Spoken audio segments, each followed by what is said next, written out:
Now that Trump is coming out and saying, yeah, maybe we shouldn't actually, maybe we shouldn't actually deport all the migrant workers. That's really hurting the economy. Every single dumb that said, we voted for this, will then turn around and go, yeah, isn't my president so beautiful and so brave and so empathetic? See? Anyway, Trump is backing away from some of the crackdowns, apparently, because industry leaders went to him and were like, what the f are you doing? You're actually impacting our bottom line. No. Not exactly sure what this will look like. Not exactly sure what kind of scale backs will take place. But this is part of the reason why I said, don't say taco here, guys. Come on. This is part of the reason why I said mass deportation, the way that these guys envisioned it, will not happen because it harms the bottom line far too much. From their perspective, from their calculation, it's good to shit on migrants because business owners rely on migrants being a permanent underclass, constantly in legal limbo, not getting their citizenship, so they can't actually actively fight for better wages and better workplace protections. They can be discarded and disposed of when companies no longer, or when companies feel like they want too much, like back pay, or they complain too much about sexual harassment and sexual violence that takes place in the assembly line.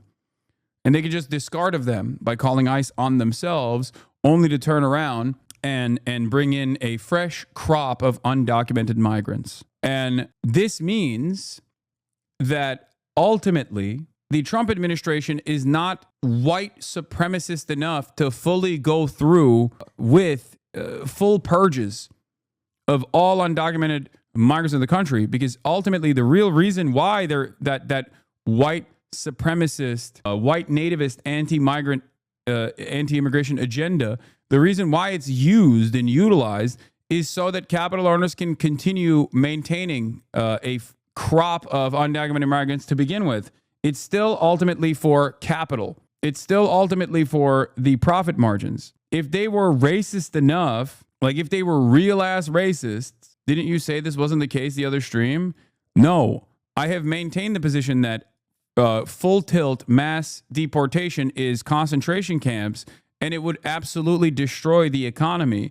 And therefore, they won't go through with this. They won't go through with the full agenda. They don't even have the logistics to go through with it. They don't have enough people to go through with it. But ultimately, beyond the cruelty, beyond the inhumane nature, and beyond the logistical issues. Yes, Aviva Chomsky talks about this in her book, Undocumented: How Immigration Became Illegal.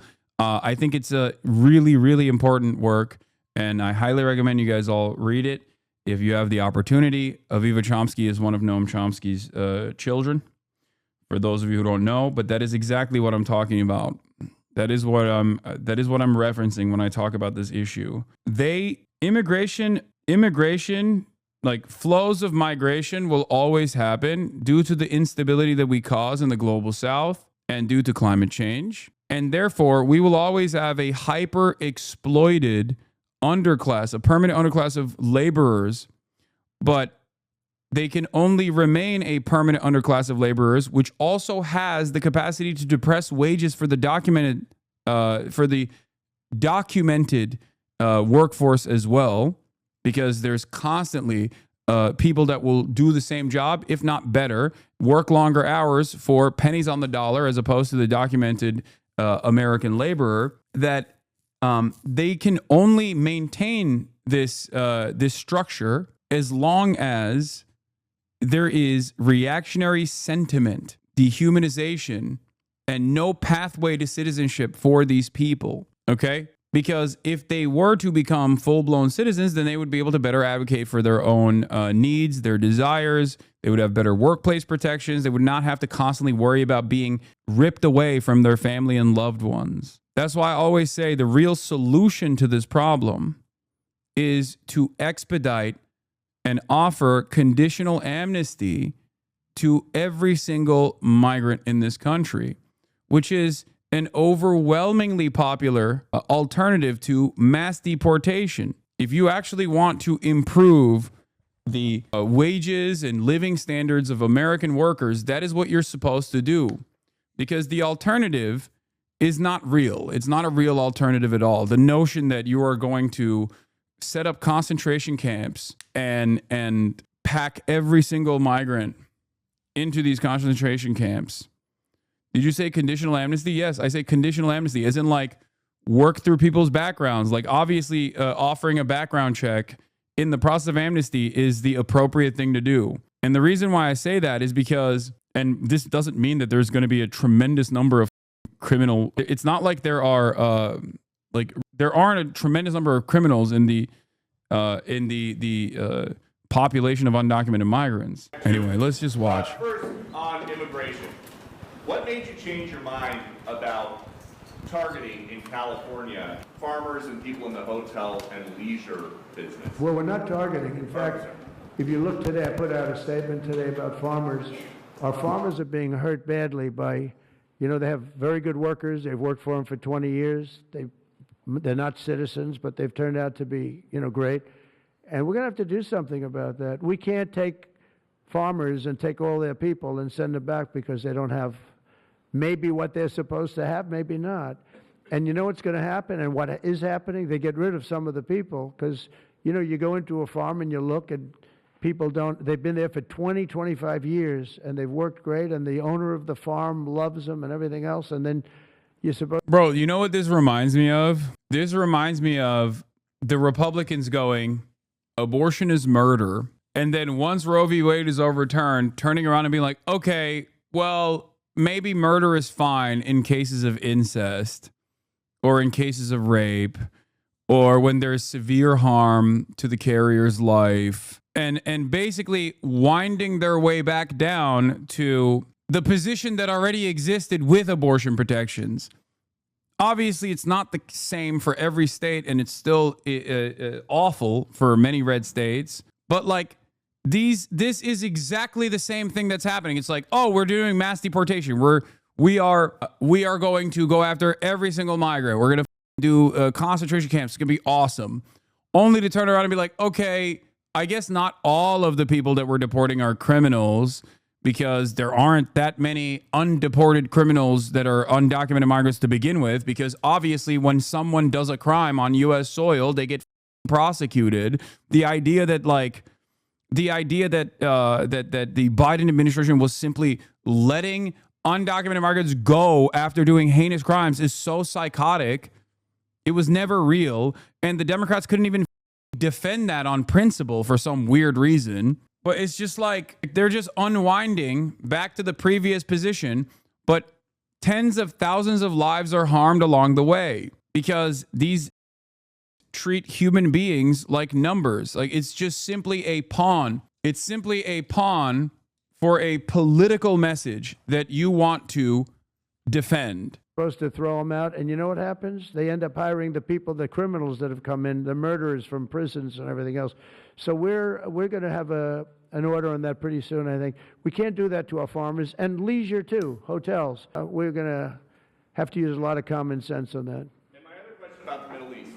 As the Israelis apparently gear up for some kind of an attack, a possible attack on Iran, are you trying to talk Netanyahu out of doing that, or are you so against Iran having a nuclear weapon that you're okay, he does his thing because it is not an American war? Yeah, it's a very fair question. Look, I want to have an agreement with Iran.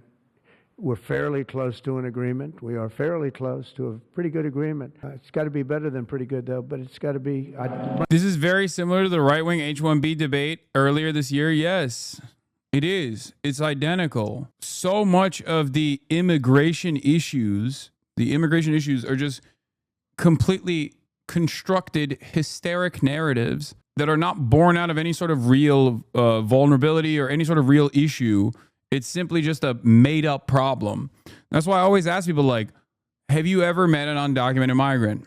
Have you ever met a migrant that's, like, waiting to become documented? Have you ever been harmed by an undocumented migrant in any meaningful fashion?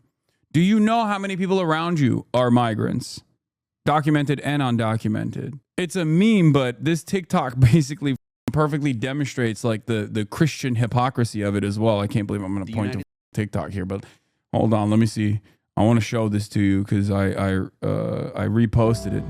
Lord, please deport the illegal immigrant dishwasher at my local Italian restaurant and separate him from his family so I can feel safe again. That's it. Like, that's it. That's what you're advocating for. Your advocacy revolves around like forcibly removing a person that is not doing any harm, but unironically is a productive, a sometimes more productive member of society than you, working pennies on the dollar. You want them to be removed because you believe, you've been duped into believing that like somehow they are responsible for all of the pressures that you experience. Some people genuinely are white supremacists. They genuinely do think that, having more Mexicans in America or having more brown people in America is like ruining the social fabric. Okay, those people. There's a bunch of people, on the other hand, who do legitimately believe the lies, right? That's the reason why you saw so many Hispanic voters vote for Donald Trump, because they thought maybe there are some like criminal migrants out there and this guy is going to deal with the criminal migrants, right? It's just scapegoating a vulnerable population that has no legal protections whatsoever for all of the actual systemic problems that exist in society. It is the fascist playbook. It is the exact same thing that the Nazis did. Identical, except instead of the process of denaturalizing German Jews, we are refusing to naturalize people that have been here for years at this point. So the cruelty begins even before the enforcement. And then on top of that, now as a simple political calculation, we have decided that these people that we have used and abused are now going to be swept away, like discarded, like they're pieces of trash, simply for political points, for political posturing, for some of the dumbest, most racist in society. Some of those dudes who became that racist because you kept lying about the most used and abused people in American society were actually criminals. And of course, as we know how orbit works, now that Trump is coming out and saying, yeah, maybe we shouldn't actually, maybe we shouldn't actually deport all the migrant workers. That's really hurting the economy. Every single dumb that said, we voted for this, will then turn around and go, yeah, isn't my president so beautiful and so brave and so empathetic? See? Much prefer an agreement. As long as I think there is an agreement, I don't want them going in because I think that would blow it. Might help it, actually, but it also could blow it. But we've had very good discussions with Iran. Whether or not we get there, I can't tell you, but it'll happen soon. I genuinely don't understand the physical machinations of racism within thinking others are lower than you. I understand it as a concept, yes, the whole 99% of it, just not the thinking. Maybe it's simply because I care another.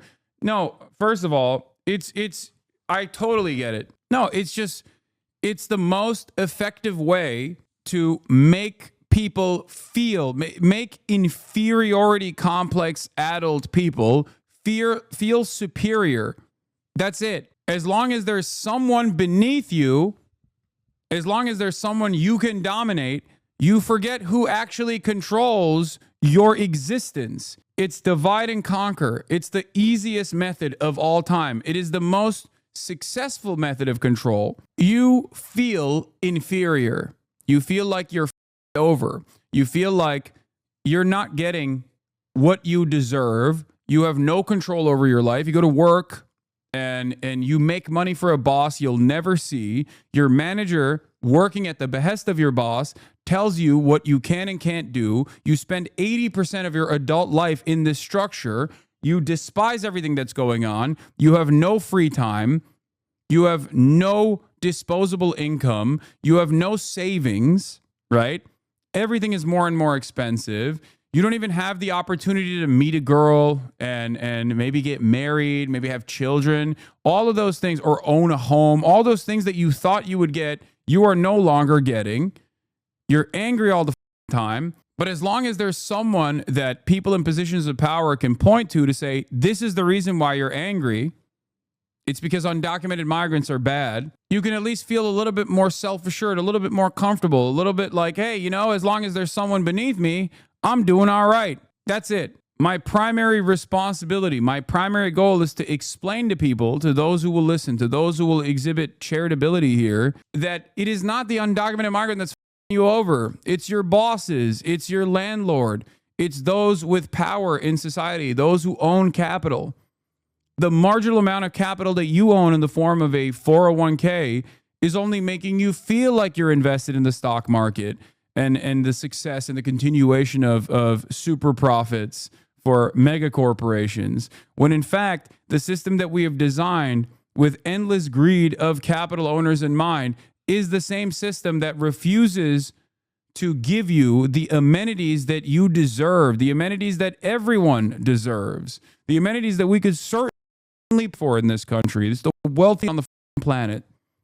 Think about all the endless bounty of technological advancement, and then think about in 2025 the fact that in the United States of America, you still don't have free healthcare. Every other country has free healthcare. Every other OECD nation has free healthcare. You don't. But as long as you think that undocumented migrants are the reason for this, or undocumented migrants are what you should pay attention to, rather, you will never fight for that. Because fighting for that is what unites everyone, regardless of their political allegiances.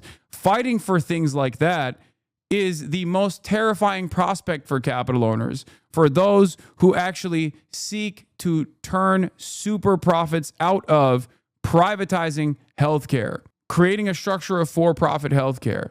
It's just one issue, by the way. That's just one issue. There's so many other problems similar to this. Housing has the exact same issues, but that's it. They want to keep you dumb. They want to keep you angry. They want to keep you servile. And they want to keep you angry at your neighbor rather than those who have you over. This is why I always say class consciousness is incredibly important and is unfortunately not so common here in the United States of America. But yeah, I digress. Let's get back to Donald Trump talking about Iran.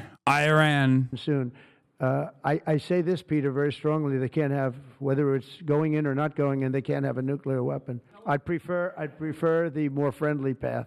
And can you tell us what the Israelis told you that made you start to evacuate the dependents of servicemen and women who are stationed in the Middle East? They didn't tell me anything, but I said, look, there's a chance of massive conflict. We have a lot of American people in this area, and I said, we got to tell them to get out because something could happen soon. And I don't want to be the one that didn't give any warning and missiles are flying into their buildings.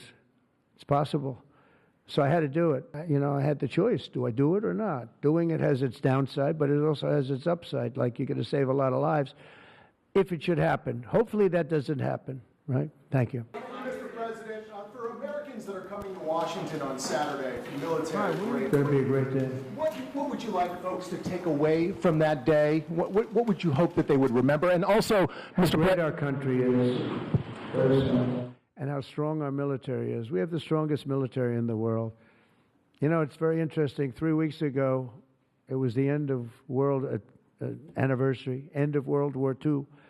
End of the world anniversary. Macron, who's a good man, I said, what are you doing? He goes, we're celebrating World War II, our victory. I said, your victory? Your victory. Tell me about that. And then I called somebody else, and I happened to speak to President Putin at the time. Now, in all fairness to him, he lost 51 million people, and he did fight. Russia fought. Sort of interesting, isn't it? He fought with us in World War II, and everybody hates him. And Germany and Japan, they're fine. You know, someday somebody will. Okay, this is, I hate to recognize this as perhaps one of the coolest things that an American president has ever said, especially because it is correct. Attributing that to Vladimir Putin is, obviously, it is the USSR. It is their victory to celebrate. He's not wrong. I've never heard an American president actually openly state the openly state historical facts like this. I guess he's doing it in JFK, sure. I guess what I'm saying is Donald Trump is once again saying the truth, but also for the wrong reasons. He's saying the truth about the USSR, but only because I think he just loves Vladimir Putin and he wanted to attribute that to Vladimir Putin while simultaneously insulting Europe. You know, two things that he likes. He likes sucking off Adolf Hitler, and he also loves to on the dumb libs in Europe. So this caused him to arrive at the correct historical assessment. Will explain that, but I like Germany and Japan too. But Putin is a little confused by that, you know. He said, we lost 51 million people and we were your ally, and now everybody hates Russia and they love Germany and Japan. I said, let's explain that sometime. Also, 51 million dead is incorrect. Yeah, wasn't it like, I think it was like 30, right? I mean, I guess 51 with the concentration camps and also total number dead in the Eastern Front. I think it's 22 million or 27 million. It was a lot. It just wasn't 50 million. I don't know what he was adding on. I don't even know if it actually... Dude, he's doing victims of communism numbers, but this time, victims of Nazism.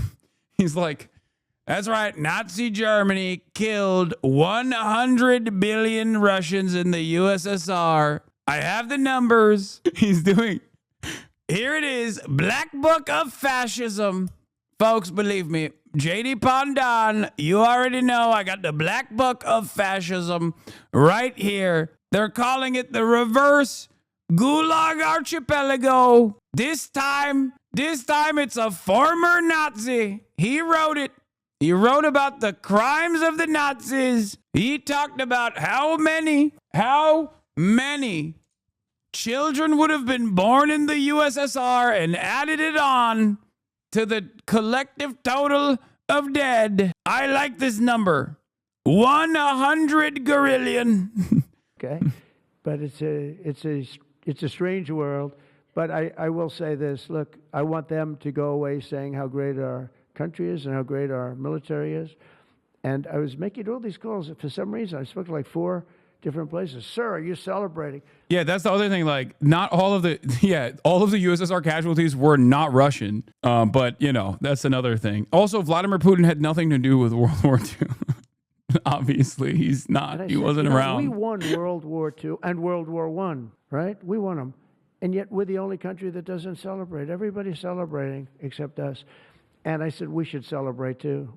There are several No Kings protests planned across the country on Saturday as well. What are your thoughts on those? What do they call No King? No Kings. I don't feel like a king. I have to go through hell to get stuff. A king would say, I'm not going to get this. A king would have never had the California mandate to even be talking to him. He wouldn't have to call up Mike Johnson and Thune and say, fellas, you got to pull this off, and after years we get it done. No, we're not a king. We're not a king at all. Thank you very much. Go ahead. Yes. Mr. President, sir, you made a lengthy posting today on Truth Social about Senator Rand Paul. Do you expect to see him at the picnic tonight, sir? I do. I look forward to seeing him, actually. I like him. He's the hardest vote in the history of the U.S. Senate to get. Probably won't get him, but he's a very tough vote. I mean, he's a very tough vote. He's always been a friend of mine. You know, I endorsed him and got him elected. I got him elected twice. But I don't think he understands how great this bill is. This is a great bill. No tax on tips, no tax on, you know, the Social Security payments. It's unbelievable what happens. No tax on overtime. You work overtime, no more tax. It's so, those are big, but they're minor compared to the big things. Taxes reduced. And let's look at the other side. If it doesn't get approved, a 68% tax increase, 68%, including the fact that the Trump tax cuts kick in. But it's a 68% tax increase and many other bad things. I don't even want to, some of them are so bad I don't even want to talk about them. I think it's one of the greatest bills we'll ever pass in this country. And I think that Leader Thune and this gentleman right here, what he's gone through on this with, you know, we started off with a majority of 1. Now I guess we have 7. So it's like easier, but it's really sort of 3. It's 7, but it really equates to 3, right? And we have great support. I mean, I can't tell you, I can't guarantee, but when you have a majority of essentially 3, where you can't lose anything more than 3 votes, and you get it passed, it's pretty amazing. And I think it's going to haunt the Democrats because most of the bill is common sense. It's tax cuts, it's border wall funding, it's military funding properly spent. It's all things that are like common sense. They're all good. There's nothing. It's great. Everything that the Republicans do is common sense. It's common sense to physically and violently apprehend and detain a sitting U.S. senator. It's common sense. Come on. Military parades, common sense. To be fair, I don't really mind the military parade. I think that's like one of the cooler aspects of, North Korea and the like. Come on. It's common sense. Of course, we're going to rip away people that have been contributors to American society and the American economy in incredibly meaningful ways from their friends and family, simply as political pawns and a political message to give the cackling hyenas in my base, the 20% that really want to kill Mexicans, we're going to give them something, right? It's common sense. It's all common sense. It's common sense. Just like it's common sense to do tax cuts for the super wealthy. And in order to play around with the deficit, what we got to do is we got to make it harder for the working poor to get a leg up. We got to make it harder for the starving children to get SNAP benefits. You don't need food, 7-year-old baby. You need a job. Come on, put on those bootstraps and get to work. It's common sense to implode global trade after designing it in a way that benefits our interests as the largest consumption engine on the planet. Simply because I'm bored, because I want to decouple from China. I will not build a robust manufacturing base beforehand. I don't have any trade to protect, but I will protect it. It's common sense. Yeah, it's common sense to subscribe at the top of the hour for $6 or for free. This broadcast is sponsored by you, the viewers. This broadcast is for you, the viewers, and sponsored by you, the viewers. The Piker Broadcasting Service, PBS, for $6 a month or for free with a Twitch Prime or with your voluntary contributions in the form of gifted subs. The Piker Broadcasting Service, also known as PBS, will continue to maintain its editorial independence. Hasan Freckles, thank you for the 10 gifted. And we don't intend on getting one. Busy poop, green bass guy. Democrat vote in the House, Mike, not one. And maybe somebody will come along. I don't know how they can run for office. So many different things. We're gonna very important. X Arthur and Dracule 06 are going to be strengthened. Turbo Daddy. Not hurt. They're using fake narrative. No, they're going to be strengthened. We're going to strengthen them. They're going to destroy them because under their policies, Medicare and Medicaid go away. Social Security under them is going to be devastated. With us, it's going to be kept, but much stronger than before. And very interesting. Ed T. Wiley, Pokemon LaCrux. And I proved it because for 4 Kite Line years, Games, I thank you for the never 10. hurt Medicare, Medicaid, or Social Security. I've already been there. But they're going to destroy Medicare. By the way, he's literally, again, I wasn't even exaggerating when I said it's just common sense. They're going to destroy Medicare. That's why we have to cut it. That's why we have to cut it ahead of time so that we can justify through the CBO a ginormous tax cuts for the super wealthy. And also, of course, an increase in expenditure for the military. Medicaid and Social Security. They're going to wipe them out, in my opinion, because their policies are so bad, the country will have no money to pay for them. We're going to make them stronger than ever before. Thank you very much, everybody.